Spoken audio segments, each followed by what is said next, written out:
what they all have in common. You're going to recognize some of the names. First name is Saul Bellow. Anybody know who that is? He's an author. He's an author. He's an author. Jack Benny. You know Jack Benny? Pretend a 39-year-old. Yes. Yeah. Milton Berle. Leonard Bernstein. Yes. Musician. Noam Chomsky. Yes, author too, I think. He's a brilliant. I can't remember what it is he wrote, but He's a brilliant people who analyze language. Linguist. Yeah, he's absolutely brilliant. He has figured out how the brain uses language and the connection. Bob Dylan. performer. Albert Einstein. Scientist. Betty Friedan. Oh, in women's studies. Yeah, she was a feminist. George Gershwin. Musician. Oscar Hammerstein. Musician. Ruth Bader Ginsburg. Abraham Heschel. He was a Jewish theologian. Henry Kissinger. Yes. Politician. Norman Mailer. Author. Playwright. Oh, Robert Oppenheimer. The nuclear program.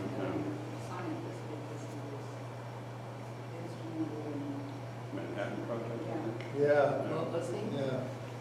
Well, he was the head scientist that developed the atomic bomb.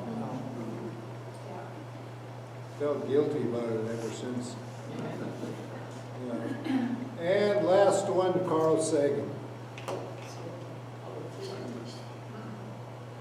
He had a show on PBS years ago. He was an astronomer.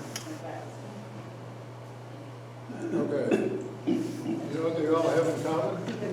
They're Jews. Every one of them. Okay, first of all, the Jewish people are not a monolithic group. There's many different groups of Jews. The Orthodox have multiple children, okay? You see them walking around. Guys have the beards, you know, and they wear black. Yeah, and hats. Then there's the conservative Jews. Then there's the Reform Jews. Anybody ever heard of them? Reform Jews would tend to see the Torah as an ancient document.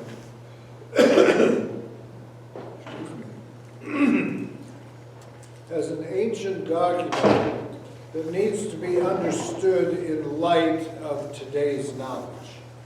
Okay, so they don't necessarily take it as literal, but they would see in it a lesson. All right, so for example, an obvious lesson would be when the Jews were on their way to the Promised Land. Moses goes up to Mount Sinai to receive the law. He's gone for an extended period of time. People get nervous, they're afraid, they think he may be gone, maybe he's dead. So what do? Make a golden idol. Yeah, they make an idol. And when Moses asks his brother Aaron, where did this idol come from? Aaron says, well, the people just brought their gold, they threw it in the fire, and out jumped this idol. The Reformed Jews are the ones who, like Protestants, have tended to reinterpret the Bible. According to modern cultural ways of thinking. Okay, they've adapted the Bible to science and other aspects of academic endeavor. Okay, and they also are more likely to be involved with other non-Jewish groups. They're a little bit more to the left. And then the biggest group of Jews, who do you think the biggest group is? Secular, yeah. Secular Jews are the biggest group, okay? And they have built an economy in Israel that is just booming, absolutely booming. They may, on some occasions, they may observe, for example, like the Passover. Some of you might know, during the Passover, they serve lamb, and they serve bitter herbs, which is a spice that symbolizes the bitterness of slavery.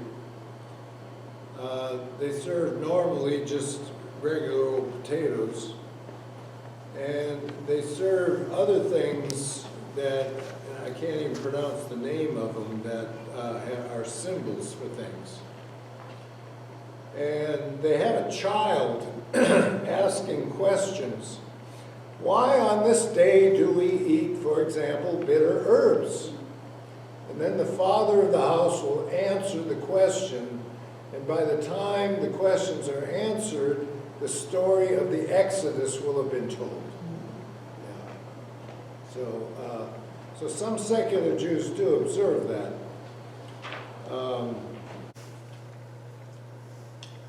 Now, any of you who know anything about Germany before and building up to the Nazi period know that Jews tended to be highly educated, they had highly skilled jobs, and they made a lot of money. Okay? So, two questions. First is, why the Jews? Why did they seek higher levels of education than most people did? And why did they seek jobs that would make them independently wealthy? The answer has the question has two answers. The first is because they tended to be discriminated against, even by your average German. They considered, they weren't really friendly to Jews.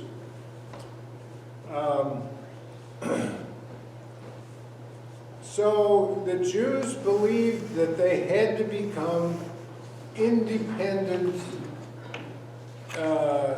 so that they could care for themselves without relying on the society within which they lived. Okay? So they sought jobs and a higher education in order to become more autonomous and independent of the society. Secondly, building up to the Nazi period, the Jews who were wealthy and had professions like science, scientific research, professorships, doctors, people like that, they did not believe the Nazis would go after them. They thought the Nazis would only go after the Jews who were poorer and not as prestigious as they were. And I remember seeing a show about, it may have been the one about Bonhoeffer, where they said to him, oh, the Nazis won't come after us. We're too important. I mean, we teach their children, we do all these things. We're the doctors, the Nazis aren't going to come after us. Well, he knew better.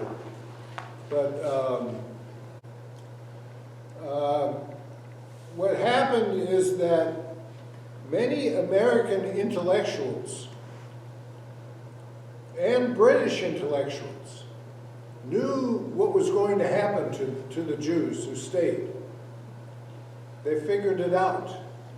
They knew what Hitler had in mind.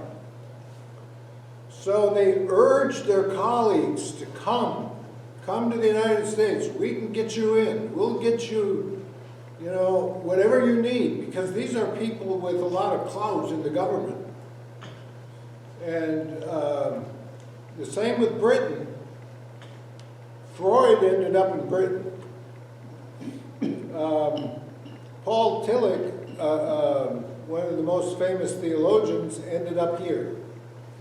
Bonhoeffer came here, but then he felt, why should I come here, safe from all the Nazi atrocities, while the rest of the German people suffer under Nazi rule? That's not fair. So he got on the next boat and he went back home again. And of course, eventually he was martyred.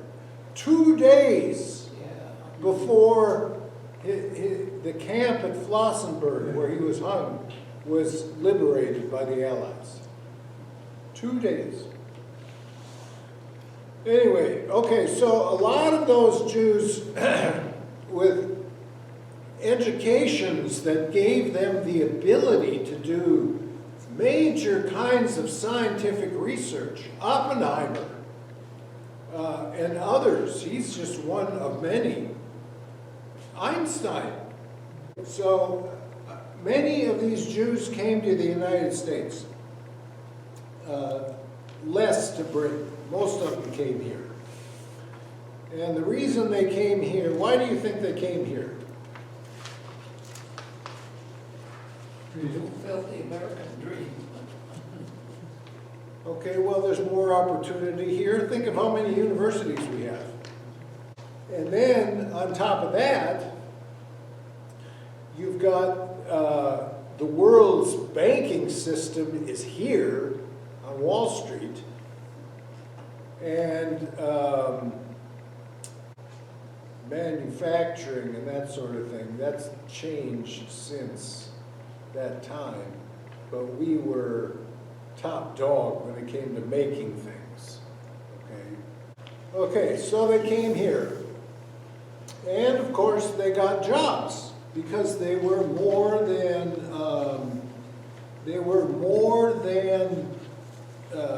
qualified for these very prestigious and important positions.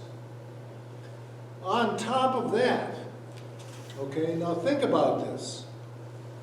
You send your son or your daughter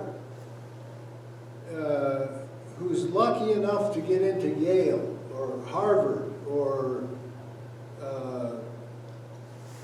maybe, a lesser prestigious university. And they have Jewish scholars teaching the students. Okay? So, what are these Jewish scholars going to do? What are they going to do? Of course, everyone was starting to do this at the time. But what are Jewish scholars in particular going to do with respect to teaching science, the liberal arts, mathematics, anything? What are they going to leave out? Religion. They're going to leave out religion. Okay? there was a movement that was started in the 1930s, not just Jews, but others as well, called the No Religion movement in academic disciplines. Okay? So all that means is that people would not consult the Bible to determine whether or not the world was, the universe was started by a big bang or not, or whether or not, you know, there was actually a process of evolution that led to all the creatures of the earth. They would base their research on research alone, without any religious doctrine entering in. All right? That's when American education, especially higher education. Now, when I was in elementary school, my teacher still had the Ten Commandments on the wall, but that was elementary school. Yeah. But once you got to college, it was based purely on research. All right, so by 1933, Jewish immigrants were so, people were so used to them, okay, especially in certain parts of the nation, okay. So at the end of the 1960s, 17% of institutions of higher learning were led by Jews. 17%. Yeah.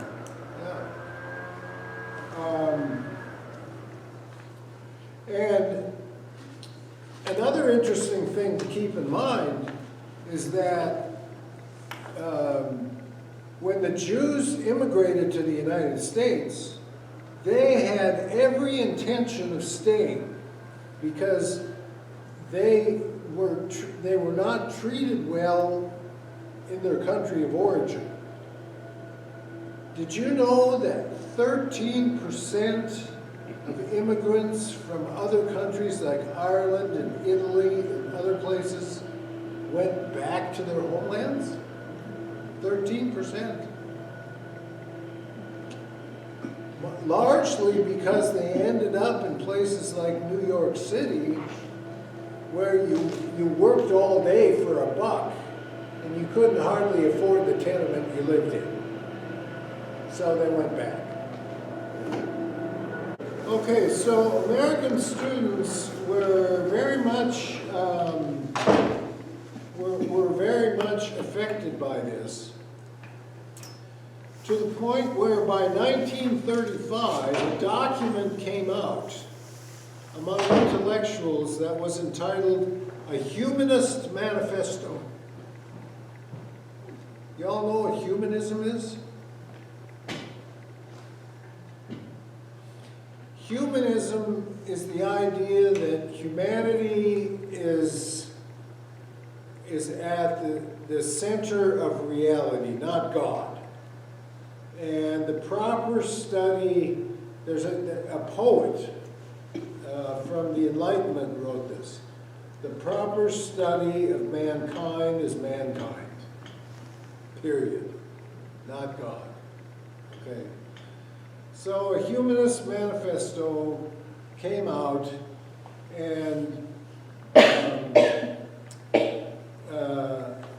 academia began to change radically.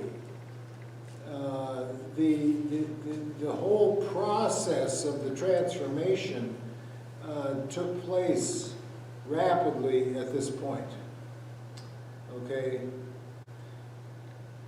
All right. here's another important thing for you to understand. Now, for the Jews, what was very important for them was the Hebrew prophets. Okay?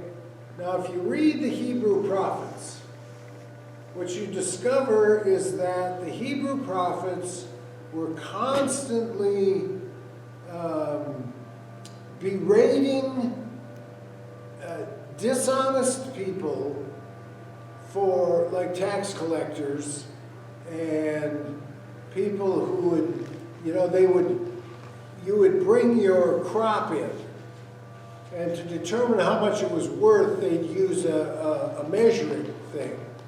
You'd put it on there, and then they would use a certain amount of money to even it out, and that's what you'd get paid. Okay? So the prophets claimed that these people were rigging the system, okay, and paying the farmers less than their crops were worth. All right? So the prophets were constantly telling the people that part of God's covenant with you is that you will act justly, you will be kind, and to quote Micah, walk humbly with your God. Okay? All right, so the Jewish people have inherited this passion for justice from their Hebrew prophets. Now consider this. During the Civil Rights Movement, a lot of white people were involved in the Civil Rights Movement. It wasn't just African Americans. There were a lot of white people involved in the Civil Rights Movement.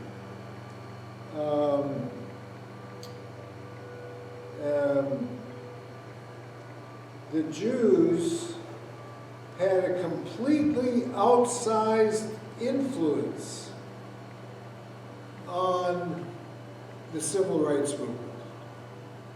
There were more Jews marching with the black protesters than any other group. Okay? And that comes from their heritage. Their heritage was one of that society should be just in the way it treats people. Okay, so there's that. They were very involved in that.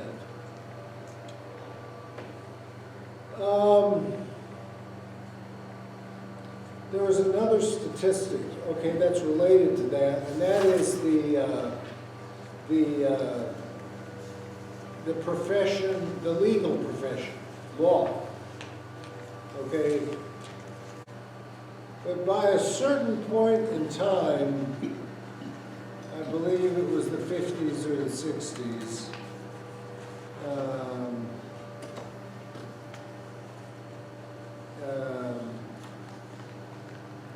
a very, very high percentage of the, when you have a law firm, you have partners and then associates. The partners are the muckety-mucks. They're the high ones. Okay, a high percentage of the partners in the law firms in both New York and Washington, D.C. were Jews. Very high percentage. Way beyond what you would normally think in terms of their percentage of the population. They were way up there. Okay? So, so they were involved in that as well. Okay, so I want to close by pointing out that toward the end of the 1950s, because of Jewish immigration and Jewish involvement in American society, all right, and the de-Protestantization of American society prior to Jewish immigration. Okay, if you go back, for example, to the period right after the Revolutionary War, during the Civil War, right after the Civil War, up through the administration of Grant and some of those others, it was just a given that if you were in a high position in America, you were a Protestant. It was that simple. Whether you were a banker or a Wall Street trader or a lawyer or a doctor or a politician, especially a politician, you were a Protestant. You wouldn't get anywhere otherwise, which is why electing John Kennedy became an issue, because he was a Catholic. Okay? All right, so a book came out because America has changed by then. We've changed under the influence of Jewish immigration. We have changed. And the book that came out was entitled Protestants, Catholics, and Jews. In other words, America was no longer a Protestant nation. It was a nation of Protestants, Catholics, and Jews. That's who we are.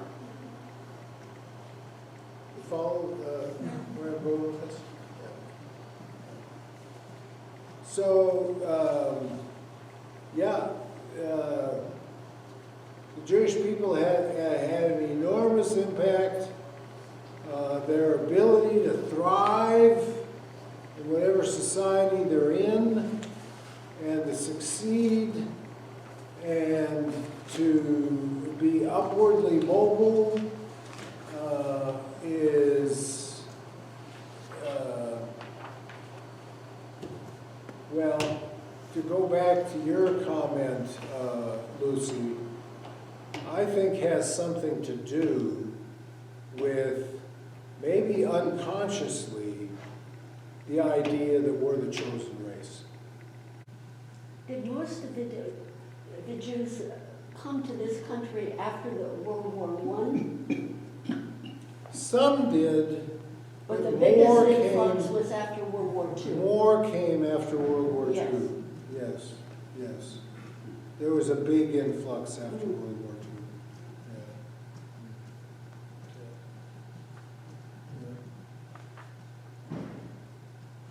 So I think that culturally, that ethic still exists. I mean, there's a huge success rate Yeah. of people of Jewish descendancy. What's really changed is how many are secular, and they're having an impact. And the biggest impact to me has been, well, financial goes back over half a century. There was a large group, about 200 of them from Auschwitz and some of the prison camps that banded together, and they control a lot of financial companies. Bigger influence to me is the media. They as early as the 50s, they control a lot of the studios, and it was a soft glove. It was a velvet glove at that time, but it's become harder now. So Yeah, realizing you see a different vision for the world. yeah. When you watch TV, you see like a lot of the politicians and interviews with Jewish people. Well, they still, I think, own a lot of the major movie studios. Yes, absolutely.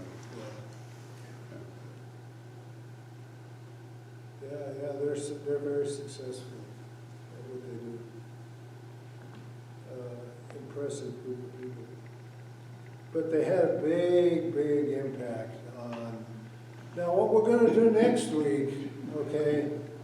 So we looked at how the Jewish people had an impact on American Protestant identity and and basically helped to and not only the Jewish people, but Catholics as well, because people also came from places like Ireland and Italy, and so major Catholic influence also began to seep into American culture and religion. But next week, we're going to look at why people believe that the United States ought to be a global nation. Okay? Okay, thank you all for coming.